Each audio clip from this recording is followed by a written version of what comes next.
Espectro del niño soldado. Durante una patrulla nocturna en la selva del Amazonas colombiano, Eduardo Valdés, un militar experimentado, lideraba a su escuadrón en una operación contra grupos guerrilleros. La humedad era sofocante y la espesura de la selva dificultaba cualquier visibilidad más allá de unos pocos metros. De pronto, alrededor de la medianoche, mientras avanzaban en sigilo, escucharon claramente el llanto desconsolado de un niño proveniente de la maleza. Valdés ordenó detenerse y con cautela avanzaron hacia el origen del llanto.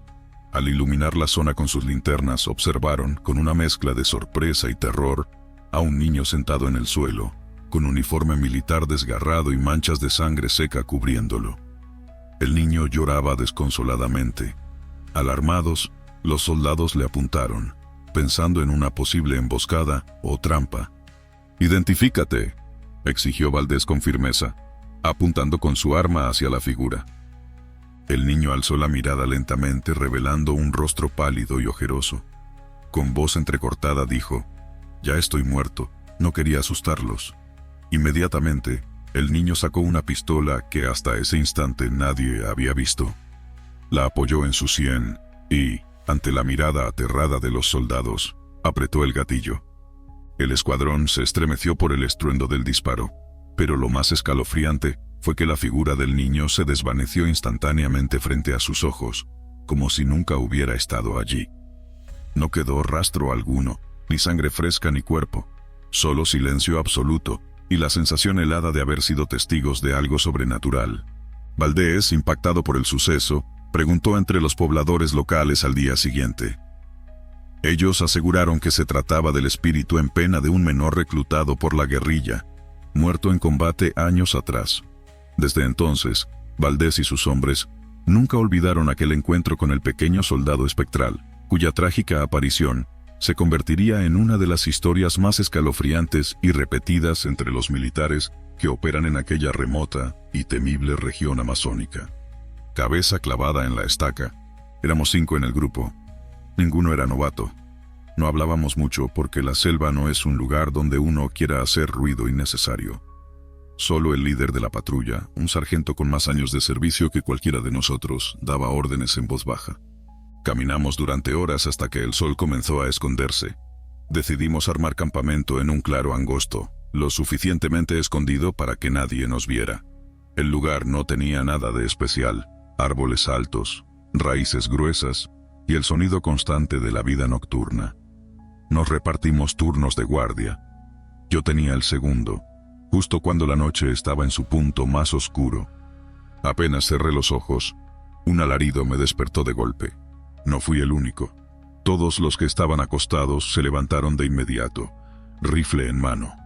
¿Oyeron eso?, susurró uno de los compañeros. Asentí. El grito no se parecía a nada que hubiera escuchado antes.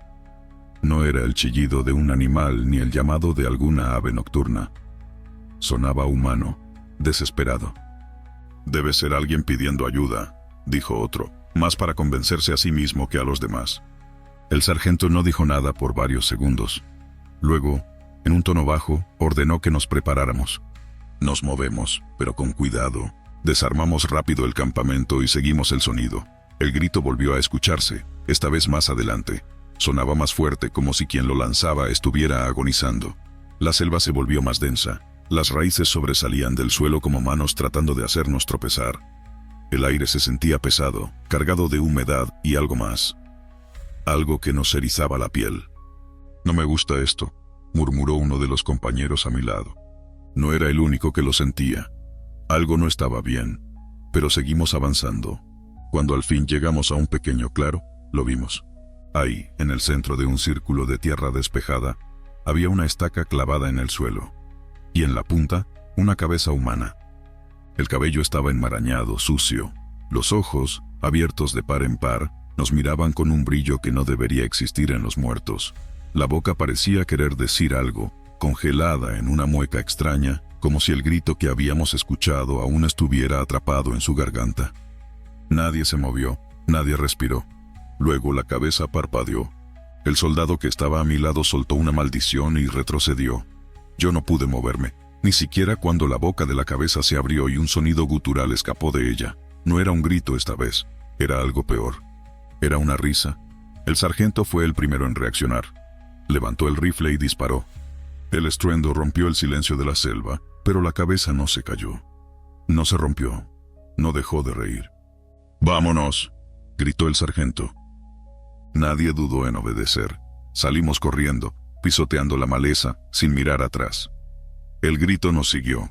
Esa risa de ultratumba que se mezclaba con el crujir de las ramas bajo nuestros pies. No sé cuánto corrimos. Parecieron horas, pero tal vez solo fueron minutos. Solo sé que cuando nos detuvimos, estábamos de vuelta en el lugar donde habíamos armado el campamento. Pero había algo distinto. En el centro del claro, clavada en el suelo, estaba la misma estaca. Y sobre ella, la misma cabeza. Nos estaba esperando. Nunca había sentido terror como en ese momento. No era miedo a un enemigo, a un animal salvaje o a una emboscada. Era algo más profundo. «No es posible», murmuró uno de los compañeros con la voz quebrada. El sargento no dijo nada. Solo sacó de su mochila un puñado de hojas secas y las arrojó al suelo. Luego sacó un encendedor y prendió fuego. Las llamas iluminaron su rostro y por primera vez vi algo que nunca imaginé ver en él: miedo. «No miren atrás», dijo con voz áspera. «No hablen, solo caminen». Y eso hicimos. Caminamos en silencio sin importar los ruidos que nos rodeaban, sin importar la risa que seguía resonando entre los árboles, sin importar que, en el aire denso de la selva, flotaba la sensación de que algo nos seguía. Cuando al fin vimos la luz del amanecer filtrarse entre las ramas, nadie dijo nada. Solo cuando estuvimos fuera de la espesura y vimos a otros soldados en la base, soltamos el aire que habíamos estado conteniendo. El sargento fue directo con el comandante y le habló en privado. Nunca supimos qué le dijo, pero esa zona fue marcada como prohibida. Ninguno de nosotros volvió a hablar de lo que vio esa noche. Yo tampoco lo haría. Si no fuera porque, desde entonces, a veces me despierto en mitad de la noche con una sensación extraña. Como si alguien me estuviera observando. Como si en la oscuridad de mi cuarto hubiera un par de ojos abiertos de par en par. Y algunas noches, juro que escucho esa risa. Guerrillero rezado. Nos ordenaron infiltrar una zona en la sierra cerca de la frontera con Guatemala, donde una célula de insurgentes se escondía. Llevaban meses hostigando a comunidades locales, atacando convoyes y desapareciendo a quienes se oponían a ellos. Nuestra misión era simple: localizarlos y eliminarlos. Éramos una patrulla de 8 hombres. Marchamos durante horas bajo la lluvia, con el lodo hasta las rodillas y los mosquitos devorándonos vivos. La selva estaba oscura, más de lo normal. El aire pesaba. «Esto está raro», murmuró uno de los soldados. No dije nada, pero lo sentí también. Había un silencio extraño. No se oían monos ni pájaros, ni siquiera el murmullo del viento entre los árboles. Cerca de la medianoche nos detuvimos en un claro. Allí encontramos las primeras señales: una fogata reciente, latas de comida aún calientes y huellas frescas en la tierra mojada. Estaban cerca. Nos preparamos, revisamos nuestras armas y tomamos posiciones. Y entonces los vimos, apenas sombras entre los árboles, moviéndose rápido. No sabíamos cuántos eran, pero no nos iban a tomar por sorpresa. Fuego. Los primeros disparos iluminaron la oscuridad. El tableteo de la M60 rompió el silencio de la noche. Disparamos en ráfagas controladas, barriendo la maleza, viendo cuerpos caer. Pero entonces apareció él. Salió de entre los árboles como un espectro, delgado, con el rostro cubierto por un pasamontañas negro y una mirada que ardía con algo más que odio. Llevaba un fusil viejo, pero no lo usó. Simplemente caminó hacia nosotros. Lo vi claramente. Mis compañeros le disparaban, yo mismo le vacié media carga. Las balas lo golpeaban, lo hacían tambalear, pero no caía. «No puede ser», murmuró uno de los soldados, y entonces el miedo nos golpeó. Nadie sobrevive a ese tipo de ráfagas. Nadie. Pero ahí estaba él avanzando, invencible. «Apunten a la cabeza», gritó el cabo. Lo hicimos. Nada. El guerrillero rezado seguía de pie. Sentí un sudor frío bajándome por la espalda. Algo dentro de mí, algo primitivo, me decía que aquello no era normal. Y entonces nos habló. «Ustedes ya están muertos», dijo con una voz ronca. Alguien a mi lado se persignó. Entonces, desapareció. No corrió, no se escondió. Simplemente dejó de estar ahí. No dormimos esa noche. Nos retiramos al amanecer, marchando en silencio, sin atrevernos a hablar de lo que habíamos visto. Al regresar a la base contamos lo sucedido. Nadie nos creyó. Fue el calor, la fatiga, dijeron algunos. Pero los veteranos, los que conocían la selva, nos miraron con seriedad. ¿Era un rezado?, preguntó un sargento mayor. Asentí. Él suspiró y escupió al suelo. He visto cosas así antes. Esos cabrones hacen pactos, no todos, solo algunos, ofrecen almas a cambio de no morir por balas. Nos quedamos en silencio. Esa noche, mientras intentaba dormir, pensé en sus palabras. No era supersticioso, nunca lo fui. Pero algo en la forma en que ese hombre había caminado entre las balas me dejó claro que no era un cuento. Al día siguiente, otra patrulla fue enviada al mismo lugar.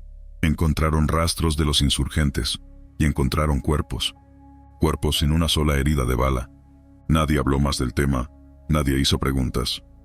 Pero desde aquel día, cada vez que entré en la selva, llevé conmigo algo más que municiones y mi rifle. Llevé conmigo el miedo de saber que, en esos montes, la guerra no solo se libra contra hombres. Operación Prato, el ovni discoidal. En 1977 yo era un joven oficial de la Fuerza Aérea Brasileña, con una carrera prometedora y el orgullo de servir a mi país. Mi vida era simple: entrenamientos, misiones y una disciplina férrea que no dejaba espacio para supersticiones. Pero todo cambió cuando fui asignado a la Operación Prato, una misión que, en el papel, parecía una investigación rutinaria. Lo que encontramos allá afuera, en lo más profundo de la selva, no tenía nada de rutinario. Los reportes eran cada vez más inquietantes. Habitantes de pequeños pueblos en la región amazónica hablaban de luces en el cielo, de ataques a personas, de un fenómeno al que llamaban chupa chupa. Algunos aseguraban haber sido alcanzados por unos rayos que les dejaban marcas en la piel y los debilitaban por días. Al principio, en el cuartel nos reíamos de aquellas historias, pero cuando empezaron a llegar pruebas fotográficas y testimonios de soldados que habían visto las luces con sus propios ojos, la risa se fue apagando. Nos enviaron a investigar. Mi equipo estaba formado por otros 5 hombres, todos entrenados en reconocimiento y vigilancia. Nos desplegamos en la selva con equipos de grabación, cámaras de alta resolución y armas, aunque nadie sabía exactamente contra qué íbamos armados. La primera semana no vimos nada fuera de lo normal, solo la selva inmensa, oscura, llena de sonidos que no podíamos identificar. Algunas noches creíamos ver luces a lo lejos, pero nada concreto, hasta que llegó la noche que lo cambió todo. Nos encontrábamos en un claro, en lo más profundo del Amazonas, a varias horas de cualquier asentamiento. Era tarde, quizá pasada la medianoche, cuando el silencio se hizo pesado. La selva, que nunca calla, se quedó muda de golpe. No había ranas, no había insectos, ni siquiera el crujido de las hojas bajo algún animal. ¿Notan eso?, preguntó uno de mis compañeros con el fusil en alto. Asentí en silencio. Todos sentimos la presión en el aire, como si algo invisible estuviera allí con nosotros. Entonces, una luz apareció en el cielo. No era una estrella ni un avión. Se movía de una forma que ninguna aeronave humana podía hacerlo, zigzagueando sin sonido, deteniéndose de golpe en el aire y luego acelerando en ángulos imposibles. Descendió lentamente, mostrándose en toda su magnitud. Un disco de unos 30 metros de diámetro, flotando a unos 200 metros sobre nuestras cabezas. La parte inferior del objeto era oscura, metálica, pero en el centro tenía una luz ámbar que pulsaba lentamente, como si respirara. «Dios mío», murmuró uno de los soldados. Nadie podía apartar la vista. La luz cambió a un amarillo intenso, y en ese momento sentimos una vibración en el suelo, un retumbar que venía del interior de nuestros propios cuerpos. Luego, la luz se volvió azul. «Nos está mirando», dijo otro de los hombres, con la voz temblorosa. Yo ya no tenía dudas. Aquel objeto no era un fenómeno natural ni una simple máquina. Había una inteligencia detrás de él. Nos observaba, analizándonos como si fuéramos insectos atrapados bajo un microscopio. Uno de los hombres alzó su arma, pero antes de que pudiera hacer un solo disparo, un destello lo envolvió. Cayó de rodillas, gritando. Cuando corrimos a ayudarlo, vimos su rostro bañado en sudor, sus ojos desorbitados. «No puedo moverme», jadeó con la respiración entrecortada. Lo revisamos y vimos que tenía una marca en el cuello, un punto rojo brillante, como una quemadura. Apenas podíamos asimilar lo que estaba pasando cuando la luz azul cambió otra vez, esta vez a un blanco enceguecedor. Y entonces el objeto desapareció. No voló, no se alejó, simplemente dejó de estar ahí en un abrir y cerrar de ojos. Tardamos varios minutos en recuperar el aliento. Nuestro compañero poco a poco pudo moverse de nuevo, pero estaba débil, como si algo le hubiera drenado la energía. No dormimos esa noche, grabamos todo lo que pudimos, pero al revisar las cintas más tarde, descubrimos que la mayoría estaban en blanco o interferidas por una extraña estática. Lo poco que se salvó mostraba luces en el cielo, pero nada como lo que vimos con nuestros propios ojos. Cuando regresamos a la base y entregamos nuestro informe, el alto mando nos escuchó en silencio. Luego, nos dijeron que no habláramos de esto con nadie. Olviden lo que vieron, es una orden. Pero yo no pude olvidar. Ninguno de nosotros pudo. Con los años muchas cosas se filtraron sobre la Operación Prato. Se revelaron documentos, fotografías, testimonios. Pero hay cosas que nunca se escribieron en ningún informe. Cosas que solo sabemos aquellos que estuvimos allí, en la selva, bajo la luz de aquel objeto imposible. Y aunque me digan que fue una alucinación, que fue histeria colectiva o tecnología desconocida, yo sé la verdad. Nos observaron, nos estudiaron. Y lo peor de todo, nos dejaron saber que están ahí. Encuentro cercano en Colares. Nuestra unidad había sido desplegada en la isla para investigar reportes de extrañas luces en el cielo, fenómenos que atemorizaban a los pobladores. La gente hablaba de luces que descendían del cielo y atacaban a las personas, dejándolas con quemaduras en la piel y una sensación de debilidad extrema. Yo no era alguien que creyera en supersticiones, pero la cantidad de testigos y su desesperación hacían imposible ignorar sus palabras. Esa noche nos encontrábamos en una zona boscosa de la isla, cerca de la costa. Éramos 6 soldados en la patrulla, todos con experiencia, ninguno propenso a la histeria.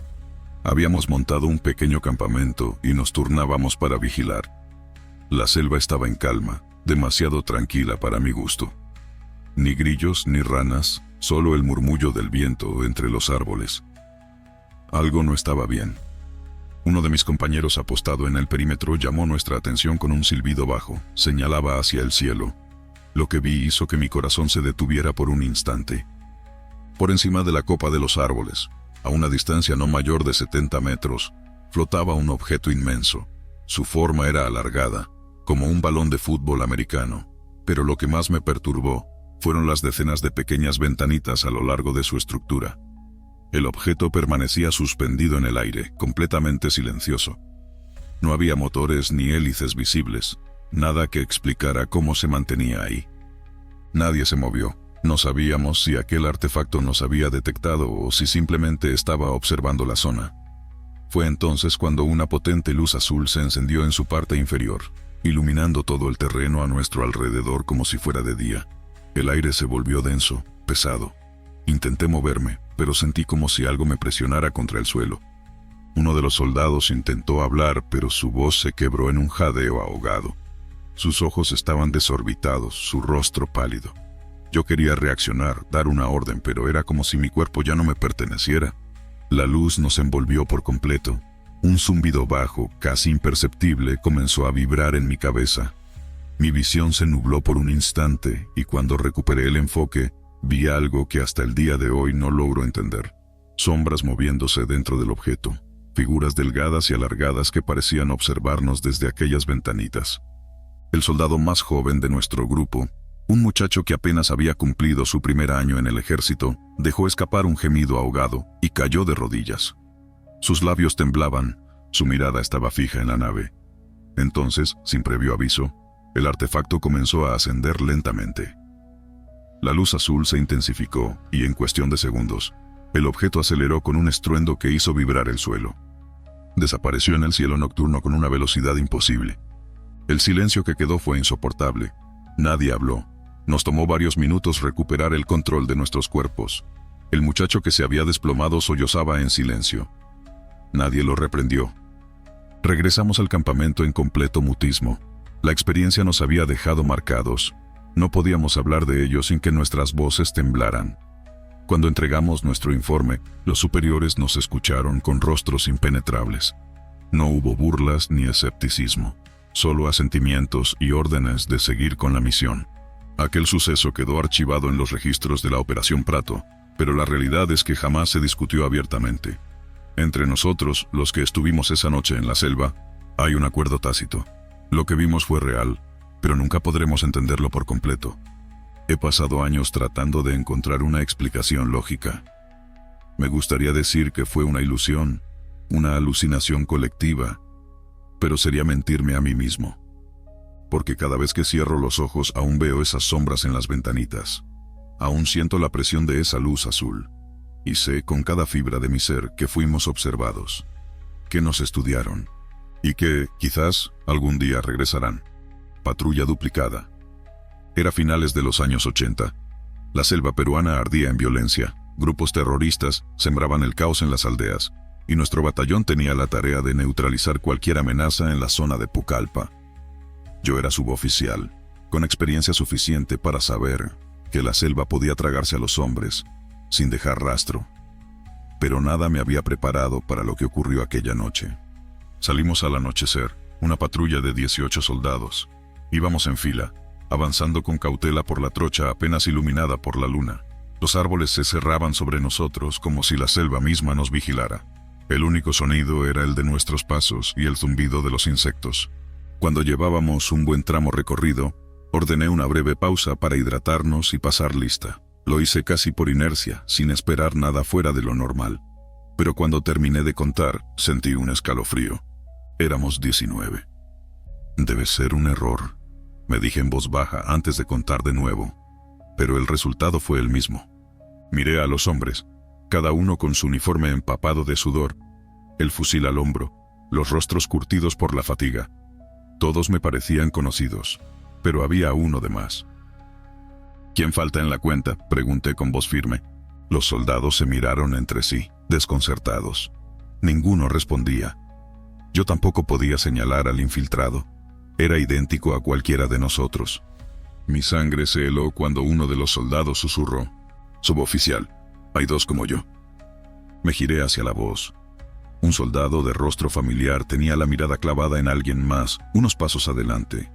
Y ahí estaba, otro soldado con sus mismos rasgos, misma estatura, misma expresión. Incluso el uniforme lucía igual, desgastado en los mismos lugares, con el mismo número de identificación. No era posible. El soldado temblaba, con el arma aferrada a su pecho. «Contraseña», ordené con voz dura, tratando de ocultar el pánico que se me subía por la espalda. El extraño no respondió, solo nos miró, inmóvil. «Responde, carajo», rugí. Nada. En un instante de puro instinto, uno de los soldados disparó. La ráfaga de balas iluminó la oscuridad, pero cuando la luz de los fogonazos desapareció, el extraño ya no estaba. Hubo un silencio mortal, solo la respiración agitada de los hombres y el eco de los disparos entre los árboles. «Nos están jugando una broma», dijo uno, tratando de convencerse. «No hay bromas en la selva», murmuró otro. Sin más opciones ordené que siguiéramos avanzando. Pero en cada pausa, en cada lista, el fenómeno volvía a repetirse. Una vez más, éramos 19. Solo que ahora, el intruso tenía el rostro de otro soldado. Y otra vez, cuando intentábamos identificarlo, desaparecía. Kilómetros avanzamos así, con el miedo mordiendo nuestras espaldas. Nadie hablaba. Solo caminábamos en un mutismo cargado de terror. Y entonces, alguien alzó la vista y dejó escapar un jadeo ahogado. «Mi suboficial, allá arriba». Seguí la dirección de su mirada. Por encima de la copa de los árboles, flotaba algo. Al principio creí que era una nube, pero no se movía con el viento. Era una masa oscura, enorme, que parecía absorber la luz de la luna. No emitía sonido alguno, no tenía forma definida, pero nos seguía. Los soldados comenzaron a rezar en voz baja, aferrándose a sus escapularios. Yo solo podía mirarlo, con la garganta seca y el alma encogida. Apuré el paso. No me importaba el cansancio, no me importaba nada más que salir de esa maldita selva. Cuando por fin divisamos las luces de un pequeño poblado, la sombra se detuvo. Permaneció flotando en el aire unos segundos más, y luego, como si hubiera cumplido su propósito, se alejó en silencio hasta perderse en la noche. Nadie habló de lo sucedido. Al llegar al puesto militar, solo dijimos que habíamos completado la misión, pero en el fondo, sabíamos que algo nos había estado cazando allá afuera. Años después, Escuché sobre el Chuyachaki, un ser del folclore amazónico capaz de tomar la apariencia de cualquier persona para extraviarla en la selva. Pero lo que nos acechó esa noche, no sé qué fue, y prefiero no saberlo. Duende guía de los niños perdidos. Cuando uno pasa suficiente tiempo en la selva, aprende a callar y a observar. La selva te escucha, te vigila, te deja pasar o te devora. Yo nunca fui un hombre supersticioso, pero después de lo que vivimos en la Operación Esperanza en Guaviare, Colombia, aprendí que hay cosas que no podemos entender, cosas que simplemente están. Fui parte del grupo de comandos especiales desplegados para encontrar a los niños que se habían perdido tras el accidente aéreo. 4 pequeños indígenas habían sobrevivido contra toda lógica en la Manigua, esa selva espesa y despiadada donde cualquier hombre adulto con equipo puede morir en cuestión de días. Sin comida, sin agua potable y con depredadores en cada sombra, los niños debían haber sido presa fácil. Y sin embargo, estaban vivos. Al principio lo atribuimos a la resistencia de su sangre indígena, a la fortaleza de su cultura, pero luego empezaron a pasar cosas que nos hicieron dudar de todo. Nos internamos en la selva con la certeza de que encontraríamos rastros claros. Pero lo que hallamos fueron huellas confusas, como si los niños hubieran caminado en círculos o hubieran sido guiados por algo más. No podíamos entender cómo se mantenían con vida. Había algo raro en el ambiente. Los rastreadores indígenas que nos acompañaban se notaban tensos. Hablaban entre ellos en su lengua nativa y nos advertían que la selva estaba jugando con nosotros. «Aquí hay alguien más», dijo uno de ellos en voz baja. Cuando les preguntamos a qué se referían, nos dijeron que no estábamos solos en la búsqueda, que alguien más había estado guiando a los niños, ocultándolos. «Un espíritu de la selva los protege», explicó uno de los sabios indígenas. «Un duende». Nosotros, soldados de entrenamiento riguroso, nos reímos al principio. ¿Un duende? Pero la selva no reía. La selva se cerraba sobre nosotros. Pasaban los días, y cada rastro que encontrábamos nos confundía más. Huellas que aparecían de la nada y desaparecían sin explicación. Ruidos que nos hacían girar en falso, como si alguien se burlara de nuestra presencia. Una noche, uno de los soldados de guardia juró haber visto algo entre los árboles. «No era un animal», nos dijo con la cara pálida. «Era pequeño, pero no era un niño». Montamos vigilancia, pero la selva es astuta. Lo que sea que nos acechaba, lo hacía cuando no mirábamos. Los sabios indígenas nos dijeron que debíamos pedir permiso, hacer una ofrenda, negociar con el duende para que nos dejara encontrar a los niños. «Él no quiere que los encuentren», dijeron. «Cree que la selva es su hogar». El alto mando nos permitió seguir el ritual por respeto a las creencias locales. Se encendió una fogata y se dejaron ofrendas de frutas y tabaco en el suelo. Los sabios cantaron en su lengua y pidieron permiso al duende. Esa noche la selva se sintió distinta, más ligera.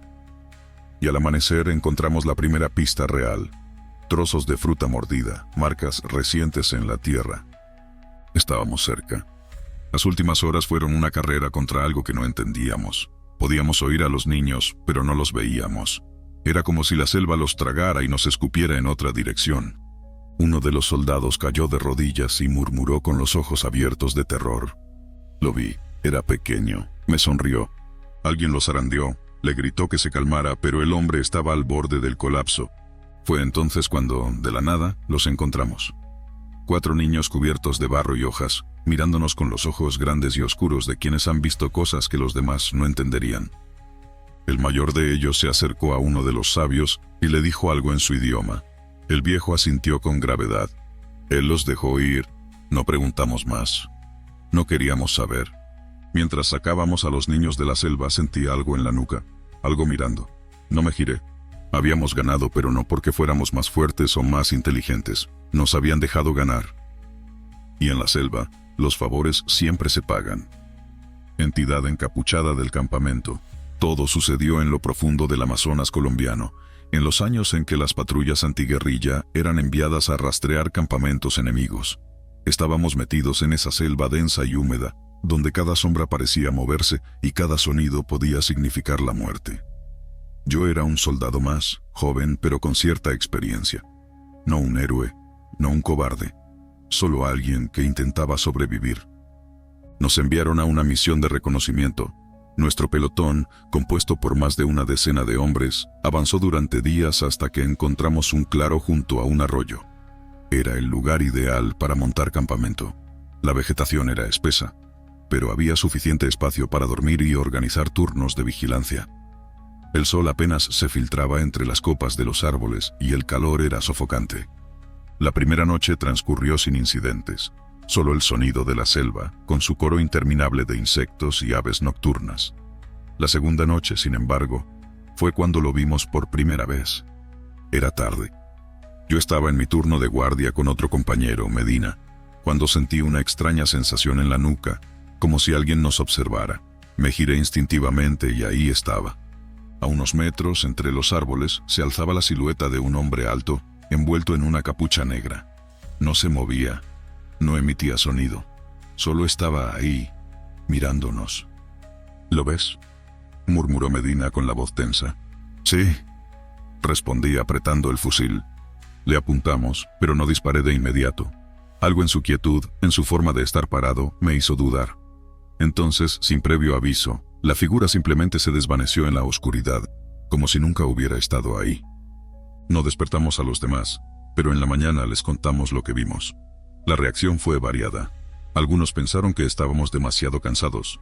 Otros dijeron que podían ser guerrilleros vigilándonos.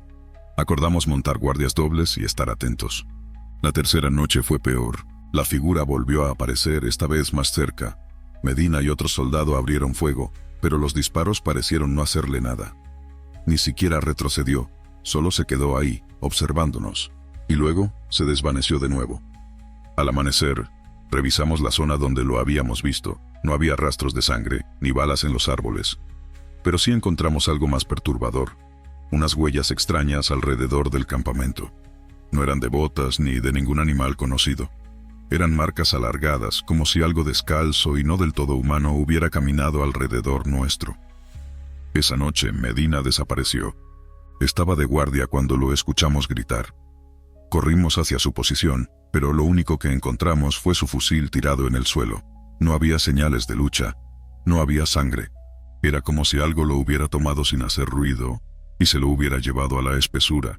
Fue el caos. Algunos querían quedarse y buscarlo. Otros, incluidos los más veteranos, sabían que debíamos salir de ahí al amanecer. Yo solo recuerdo el terror puro en el rostro de cada uno. No dormimos. Nos quedamos en círculo, armas en mano, esperando que algo, lo que fuera que nos acechaba, viniera por nosotros. Pero nada más pasó esa noche. En cuanto el sol apareció, recogimos todo y nos fuimos. No encontramos a Medina. Nunca lo encontraron. Cuando regresamos a la base, nadie nos creyó del todo. Dijeron que pudo haber sido un ataque de la guerrilla, que Medina pudo haberse perdido, pero nosotros sabíamos la verdad.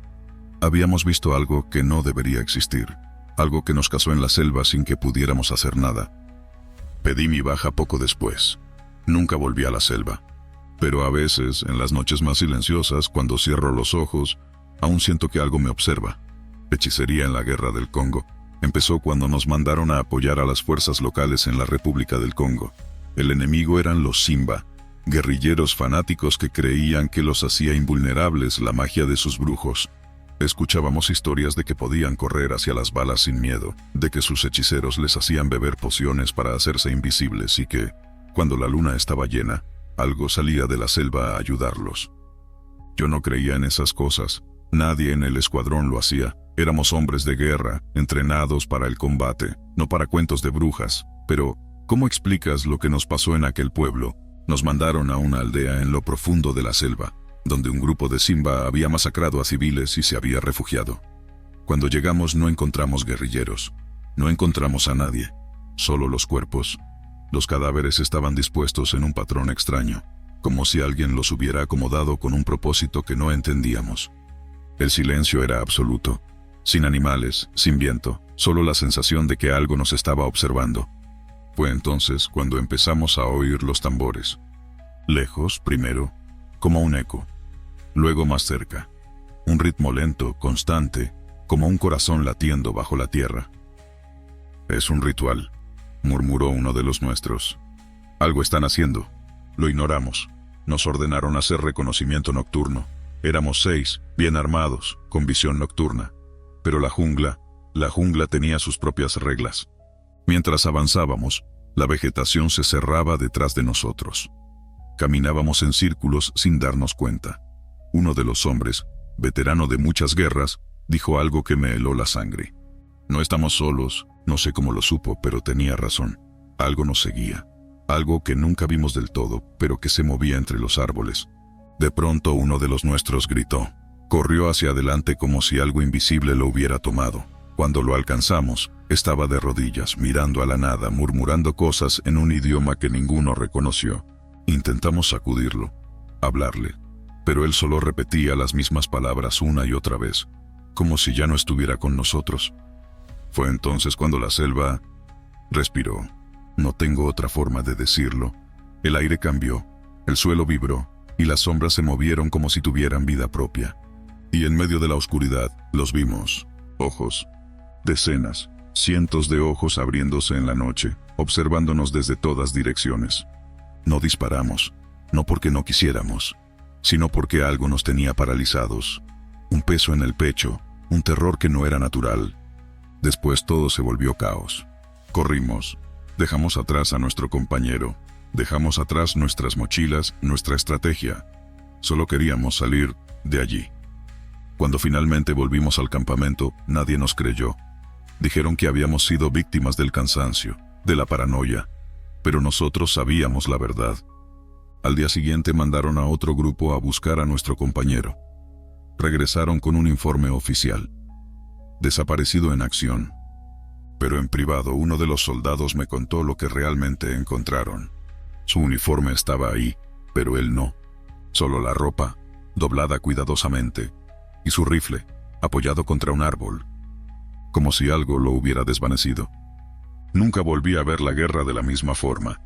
Y hasta el día de hoy, cuando cierro los ojos, escucho aquellos tambores, latiendo en la distancia, llamando a algo que nunca debería haber despertado. Dawa, la sangre no miente. La misión era apoyar a las fuerzas leales en su lucha contra los rebeldes Simba. Nos habían advertido sobre ellos. No combatían como los europeos, no seguían tácticas convencionales.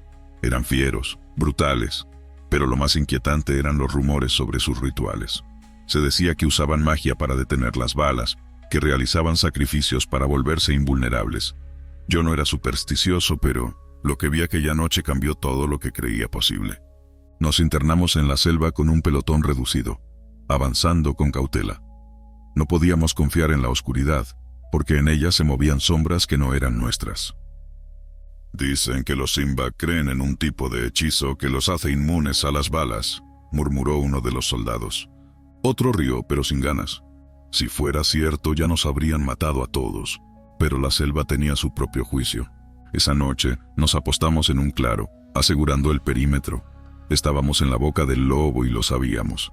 Aún así, el cansancio nos ganó y nos turnamos para dormir por cortos periodos. Yo desperté al escuchar pasos en la maleza.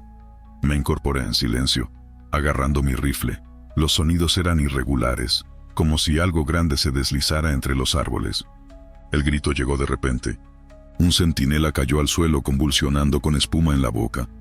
Nos agrupamos de inmediato apuntando al bosque, pero no vimos nada. Solo la espesura, susurrando con el viento. Revisamos al soldado. No tenía heridas visibles, pero su cuerpo estaba rígido, con los ojos abiertos de par en par, fijos en algo que solo él podía ver. ¿Veneno?, preguntó alguien, pero negamos con la cabeza. Yo sentí un escalofrío en la columna. Aquello no era natural. A la mañana siguiente seguimos avanzando, aunque algo dentro de nosotros ya estaba roto. Caminamos por horas hasta encontrar una aldea abandonada. No quedaba nadie con vida, solo restos de un ritual. En el centro de la aldea había un círculo de sangre seca, con amuletos esparcidos alrededor. Olían a hierbas y algo más, algo metálico, ferroso. Había cuencos con un líquido oscuro y espeso, y en el suelo, figuras dibujadas con ceniza. «¿Dawa?», murmuró nuestro guía. «¿Qué?». «Magia para volverse invulnerables». Nadie dijo nada, pero el aire se sentía más pesado. Entonces los vimos. Aparecieron entre los árboles, avanzando sin miedo. No corrían, no se ocultaban. Caminaban erguidos, con el pecho descubierto, algunos cubiertos de cicatrices rituales. Tenían amuletos colgando del cuello, collares de dientes humanos, muñecas con vendas impregnadas en un líquido oscuro. Abrimos fuego. Las balas impactaron, pero no cayeron. No era posible. Habíamos disparado directamente a sus cuerpos, pero ellos seguían avanzando, imperturbables. No sentían dolor, no frenaban su paso. La mirada en sus ojos no era humana. No había ira, no había miedo, solo una certeza absoluta de que eran intocables. Los gritos de mis compañeros me sacaron del trance. Algunos habían soltado sus armas y corrían sin rumbo. Otros disparaban hasta quedarse sin municiones. Yo traté de mantener la calma, pero cuando vi a uno de los Simba caer con un disparo en la cabeza y luego levantarse como si nada, el pánico me invadió. Retrocedimos, huyendo de la aldea, pero la selva era su terreno. Nos cazaron uno por uno. Yo corrí hasta que mis piernas no pudieron más. Desperté en la orilla de un río cubierto de lodo y sangre. No sabía cuánto tiempo había pasado. Mis compañeros, no quedaba ninguno. Intenté convencerme de que había imaginado todo, que el miedo me había jugado una mala pasada. Pero cuando miré mi brazo, vi que alguien había atado un amuleto en mi muñeca. Un pequeño saco de tela, impregnado en el mismo líquido oscuro de la aldea. No lo toqué, no lo abrí.